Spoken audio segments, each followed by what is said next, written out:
একটা মানুষ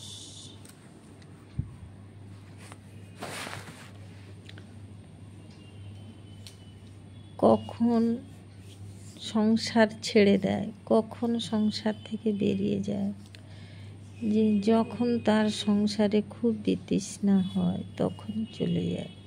যখন মানুষ চিন্তা করতে করতে ডিপ্রেশনে চলে যায় তখনই মানুষ সংসার ছেড়ে দেয়, মানুষের সঙ্গ ছেড়ে দেয়। কারণ তার আর ব্রেনটা নিতে পারছে না। সে তখন ভাবে পথের পর পথ, মাইলের পর মাইল হেঁটে যায়। তখন কি করে, কোনো ধর্ম জায়গায় প্রতিষ্ঠান, কেউ বৃন্দাবন চলে যায়, কেউ তারাপীঠ চলে যায়। কেন চলে যায়? যে আমাকে কেউ চিনবে না আর আমি কাউকে চিনবো না, আর এসব কথা আর ভাববো না। তখন সেখানে কোথাও প্রসাদ খাচ্ছে, কোথাও চেয়ে খাচ্ছে, খেতে খেতে খেতে খেতে নিরামিষ ভোজি হয়ে যায়। এবারে নিরামিষ ভোজি হওয়ার পরে সব সময় তো আর খেতে পায় না সাধুরা, তো কখনো কখনো উপোস থাকে, আর কখনো কখনো মানে আমি তো নানান জায়গায় গিয়েছি, আর আমি অনেকবার ব্রত পুজো করেছি, অনেক ধর্মস্থানে গিয়েছি, অনেক জায়গায় আমি দীক্ষা নিয়েছি, আমি নিরামিষ ভোজি। তো এখন আমার মনে হচ্ছে এত মানে আমার কষ্ট, মনে হচ্ছে যে আমি কোথাও চলে যাব। হয় মা ডেকেছিল তারাপীঠে চলে যাব, মা ডেকেছিল তারা মা, আর না হয় কেদারনাথের ওই দিকে হরিদ্বারের দিকে চলে যাব, না হয় ভাবছি বেনারসে চলে যাব। তো সাধু সন্ন্যাসীরা কি খায় জানো? তাদের যখন খুব খিদে পায় তারা তখন গাছের শিকড় খেয়ে থাকে। আপনারাও ট্রাই করে দেখবেন। বট গাছের, আস্ত গাছের শিকড় কচি কচি বেরোয় না, ওইগুলো চিবিয়ে খেয়ে নিলে 2-3 দিন করে খিদা থাকে না। আমিও খেয়েছি, শ্বশুরবাড়িতে খুব কষ্ট পেয়েছি, মাঝে মাঝে 1 দিন 2 দিন 3 দিন করে খেতে পাইনি, তো তখন আমি ওই সব খেয়েছি, সবেদা, পেয়ারা, শিলাকুল, তেঁতুল, কামরাঙা, চালতা। তারপরে মাঝে মাঝে কি করতাম, বট গাছের শিকড় ছিঁড়ে খেতাম। তারপরে হচ্ছে কি বলো তো, তুমি যদি ঠাকুরের জল বাতাসা দাও না, ওইগুলো খেয়ে নিয়েও খিদা মরে যায়। কারণ মানুষ যখন একটু কি বলে ঠাকুর বিশ্বাসী হয়, একটু সাধু সন্ত্র টাইপের হয়, তারা তখন ওইগুলো খেয়েও 2-3 দিন কাটিয়ে দেয়। কিন্তু মধু বাতাসা যদি খেয়ে নাও, তোমার খিদা লাগবেই না। মধু, বাতাসা, ঘি, ওই বাতাসাতে দিয়ে খেয়ে নেবে, খিদা লাগবে না। তুমি যতই বারবত করো তোমার খিদা লাগবে না। আর ঠাকুরের একটা দৈব শক্তি চলে আসে। আর তারপরে হচ্ছে বিশেষ করে কি বলো তো, তুমি যখন ঠাকুর বিশ্বাসী হচ্ছ, নিরামিষ খাচ্ছ, এইগুলো যখন খাচ্ছ না, হাজারো লোক তোমাকে ওষুধ করু, বান মারু আর ব্ল্যাক ম্যাজিক করু, তোমার লাগবে না। কারণ কি, তুমি তখন পুরো নিরামিষ ভোজি, আর তারপরে তুমি ঠাকুরের কুলে চলে গেলে, তার মানে তোমার কোনো অসুচ নেই, তোমার শরীর পুরো শুদ্ধ, তার মানে ঠাকুর তোমার শরীরে বিরাজমান। তাতে কি হবে বলো তো, এইসব ব্ল্যাক ম্যাজিক, হ্যান ত্যান টোটকা, এইসব কিচ্ছু গায়ে লাগে না। আর যারা তোমার শত্রু, তারা তোমাকে এইসব করে করে করে করে মানে নানা কিছু করে করে তাদের প্রচুর টাকা ধ্বংস হবে, কিন্তু তারা তোমাকে কিছু করতে পারবে না। এটা হচ্ছে সঠিক। আর কারণ আমার জীবনে অনেকে অনেক কিছু করেছে, তোমার মনে হবে এই মরে যাব, কিন্তু না, তখন দেখবে যে ঠাকুর গা থেকে কোথাও চলে গেছে পুজো খেতে বা কোনো কাজে দরকারে, যখনই তোমার গায়ে চলে আসবে তখন তুমি বেঁচে গেছো। কেন আমি হাজারো বার ভিডিওতে বলেছি আমার শরীরটা খারাপ, অমুক তমুক, কিন্তু আমি বেঁচে আছি। আমার মনে হচ্ছে যে না এক্ষুনি মরে যাব, কালকেরই মরে যাব, কিন্তু আবার বেঁচে যাচ্ছি। কারণ হচ্ছে যে যাই করুক না কেন কিছুক্ষণের জন্য কষ্ট দেয়, কিন্তু মারতে পারবে না, মরার কোনো চান্স নেই। তাছাড়াও তুলসী মালা গলায় নেবে, রুদ্রাক্ষরের মালা গলায় নেবে, আর যারা প্রচুর সাধক, মুন্ডুমালা গলায় নিলে আর তোমার কিছু দেখতেই হবে না।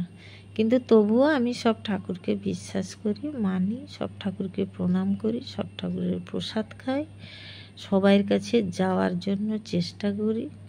যে কারণ আমার জীবনটাতে ছোট থেকে খুব মানে জ্বালা পোড়া খেয়ে খেয়ে গড়ে উঠেছে, তো আর ভালো লাগে না। মনে হয় ওইখানে যাব, দেখব, থাকবো, ওইখান থেকে আবার অন্যখানে যাব। মানে আমার মাথাটা এখন পুরো সন্ন্যাসীদের মতন বিগড়ে গেছে। সংসার মুখও নেই, এইসব বাহার মুখো হয়ে গেছে। মানে দেব দেবী তীর্থ রাস্তা মাইলের পর মাইল হেঁটে যাব, চলে যাব, এইসব মানে মাইন্ড পুরো চেঞ্জ। কিন্তু হচ্ছে না, নিশ্চয়ই ঠাকুরের আরও কিছুটা আমার কাজ বাকি আছে, দেখি কি হয়। না আমি অনেক কিছু করব বলেছিলাম, তো মন্দির অমুক তমুক এইসব প্রতিষ্ঠান করব, অমুক করব তমুক করব, সেই কাজগুলো হয়তো হবে। তার জন্য হয়তো মানে যেতে পারছি না। তো মাঝে মাঝে ঝুঁক উঠলে তারাপীঠ, মায়াপুর এদিক ওদিক চলেই যাই। কোনো মন্দিরে চলে গেলাম, রামকৃষ্ণ মিশনে চলে গেলাম, এরকমই করি। মানে আমি স্থিতি নয়, চঞ্চল। এগুলো হচ্ছে। আবার মাঝে মাঝে ভাবি যে আমি গেরুয়া আবসন পরে নেব, তারাপীঠে গিয়ে দিয়ে আমি সব জায়গায় ঘুরতে থাকবো। মানে আমার আর পিছু টানটা নেই, কারোর প্রতি টান নেই। কারণ হচ্ছে সবাই আমাকে খুব ভালোবেসেছে, তো তাই আমার ভালোবাসাটা আর সুর দিচ্ছে না। মানে ভালোবাসাটা আর সহ্য হচ্ছে না, এত ভালোবেসেছে মানে আমার আর গায়ে রাখার জায়গা নেই। সত্যি পৃথিবীতে কেউ এত ভালোবাসা পেয়েছে নাকি আমি জানি না। আমি যা ভালোবাসা পেয়েছি, ওহ, এত ভালোবাসা মনে হয় পৃথিবীতে কেউ পায়নি। মানে আমার মতো সুখী কেউ নয়, এত সুখী আমি। আমি হেসে হেসে বলছি, কিন্তু মানুষ কখন হাসে জানো? অনেকগুলো ভালোবাসা পেলে হাসে, অনেকগুলো। যে প্রচুর ভালোবাসা পেয়েছি, এত ভালোবাসা মানে কি বলবো আমি। মান সম্মান নয়, ভালোবাসা পেয়েছি, ভালোবাসা। ভালোবেসেছি, তার পরিবর্তে প্রচুর ভালোবাসা পেয়েছি। ওহ, এই জন্য আমার মানে মনটা বাহার মুখো হয়ে গেছি। এই মন্দিরে যাব, ওই মন্দিরে যাব, সেই মন্দিরে যাব, পাগল পাগল অবস্থা। মানে পাগল কেন হইনি সেটাই ভাবি। এ কেমন বিচিত্র জীবন সেটাই ভাবি। যাই হোক, সাধু সন্ন্যাসীরা খিদা লাগলে, যারা অঘোর জঙ্গলে তপস্যা করেন, তো অনেক মানে জঙ্গল মঙ্গল গেছি, অনেক কিছু মানে আমার হয়ে গেছে। তো তারা কি করে জানো? কাঠ জ্বালিয়ে সেই ছাইটাকে জলে গুলে ছেঁকে খেয়ে নেয়। কাঠও খাওয়া যায় বন্ধুরা, আমার কাছ থেকে শোনো, ট্রাই করে দেখতেও পারো। কাঠকে জ্বালিয়ে সাদা ছাই জলে গুলিয়ে কাপড়ে ছেঁকে খায় সাধুরা, আমি দেখেছি। আর আমি অনেক জায়গায় গেছি তো। আর সাধুরা, অঘরী সাধুরা কি করে, আমি কাউরি কামাখ্যায়ও গেছি, মানে থেকেছি। তো তারা কি করে জানো?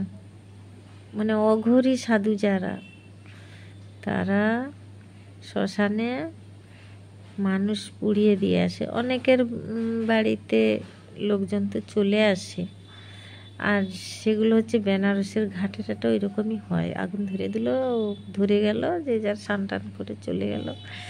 অঘরীরা সেই মানুষের আধপোড়া মাংস ধুয়ে কালিগুলো তুলে দিয়ে খায়। তারা কেন খায় জানো? তারা ভাবে যে আমরা এইগুলো খেলে আমরা কে কি মানুষ সেটা আমাদের জ্ঞান নেই। অঘরীরা বাচ্চাদের মতো, ওদের ভম সবসময় গাঁজা খেয়ে থাকে, ওটাই ওদের ওষুধ। ওই জন্য ওরা ওইগুলো খেয়ে থাকে, আর ওটা বাবার প্রসাদ ভেবে খেয়ে থাকে। আর ওই জন্য ওরা মানুষের পোড়া মাংস খায় যে ওদের কর্মফল, মানে ওরা ঘৃণা করলো না কে পাপী মানুষ কে ভালো মানুষ, কিছু ঘৃণা করলো না, বা কে কি জাতি ঘৃণা করলো না, ওরা খায়, খেয়ে থাকে।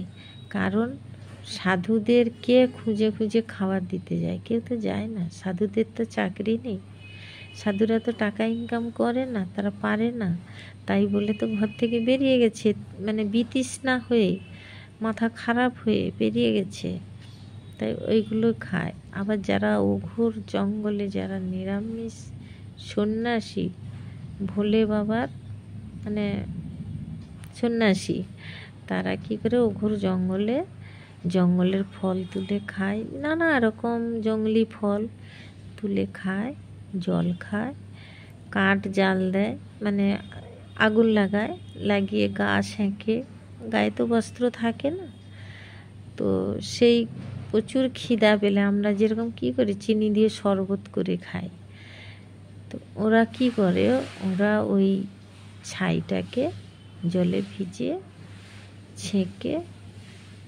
কফনি পরা থাকে, কফনি বাবাজি, ওতে ছেঁকে খেয়ে নেয়।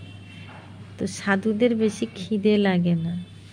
আমাকে অনেকেই বলেছে না খেয়ে কী করে থাকিস, আমার খিদা লাগেনি, খিদা সত্যিই আমার লাগেনি। আমি তো আমি এখন তো কন্টিনিউ সারাদিন করে খাই না, পরশু দিন সারাদিন খাইনি, কালকে সারাদিন খাইনি, জ্বর, তার আগেও কদিন হয়েছে, আজকে খেয়েছি, আজকে পেঁপে ভাতে দিয়ে ভাত করেছিলাম, একটু খেয়েছি, তো আমি বেশি খাই না, এইটুকু করে খাই।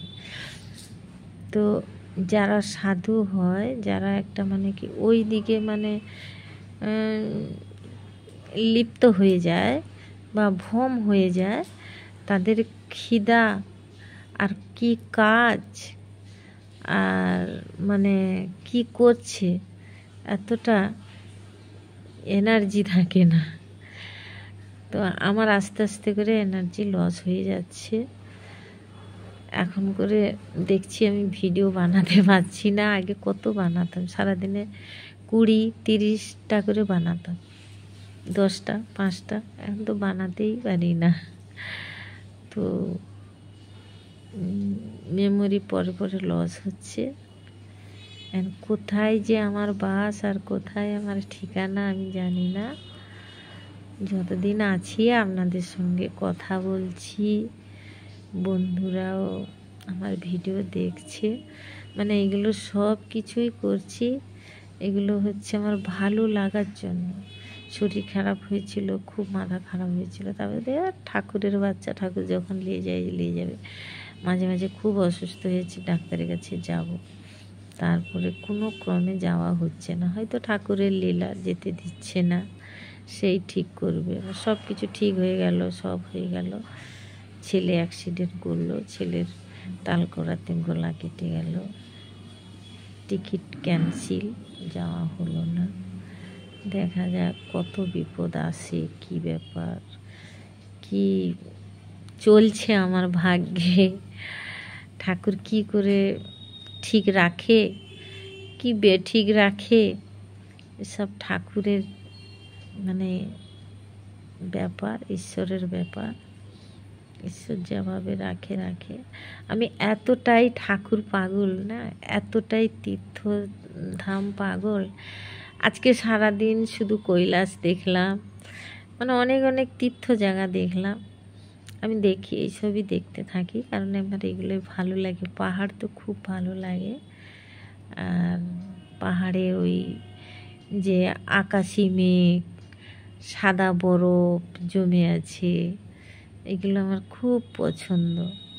মানে ওইখানে কেউ নেই, নীরব, সবাই যাচ্ছে তীর্থ করতে, ঠাকুর দেখার জন্য হেঁটেই যাচ্ছে, এগুলো খুব ভালো লাগে। আজকে সারাদিন যেমন দেখলাম তীর্থধাম সব গেছি, কোনো কোনো জায়গায় সেগুলো আবার মানে দেখতেছি। আর যেখানে ঘুরে এসেছি সেখানে যেন বারবার যেতে ইচ্ছে হয়, কি জানি আমি জানি না। কেদারনাথ থেকে ঘুরে এসেছি, খুব কষ্ট, খুব দুঃখ, তাও মনে হয় যাব, কিন্তু যাওয়া হবে কিনা আমি জানি না। তারপরে হরিদ্বার ঘুরে এসেছি, মনে হয় প্রতি মাসে হরিদ্বার গেলে ভালো। হরিদ্বারে অনেক কিছু ভালো, গঙ্গায় স্নান করলে তোমার তো পুরো শরীরে কোনো চিন্তা দ্বিধা কোনো মানে তোমার কোনো কিছুই নেই, একদম গঙ্গায় চান করার পর আর খিদা থাকে না। তবে চায়ের নেশা আছে আর জল খাওয়ার নেশা ওইটা হবে, কিন্তু আর খিদা লাগছে খেতেই হবে হাউ মাউ এসব কিচ্ছু নেই। আর গঙ্গায় চান করার পরে তুমি যত হাঁটতে পারো। আমি তো হরকি পৌরির ঘাট থেকে চান করে হেঁটে হেঁটে স্টেশনের এপাশে ঘর ভাড়া নিয়ে মানে রুম ভাড়া নিয়েছিলাম, হেঁটেই এলাম। তখন কিচ্ছু মনেও হয় না, খুব ভালো। গঙ্গায় চান করলে খুব শরীরটা তো শান্ত স্নিগ্ধ, যেন কত পবিত্র কত খুশি। মানে তুমি যে একটা মানে সংসারী মানুষ, তোমার সেটা থাকবে না। মনে হবে যেন সব দেখছি ঘুরছি, কোনো চিন্তাই নেই যে বাড়ি যেতে হবে বাসায় যেতে হবে, এসব চিন্তা থাকে না। খুব ভালো। মনে হয় দুর্গম জায়গায় না যেতে পারলেও হরিদ্বারে গিয়ে হরকি পৌরির ঘাটে চান করব রোজ রোজ, দর্শনার্থীদের দেখব, আরতি হচ্ছে দেখব, এটা ভালো লাগে, খুব ভালো লাগে। দেখা যাক আবার কবে যাই।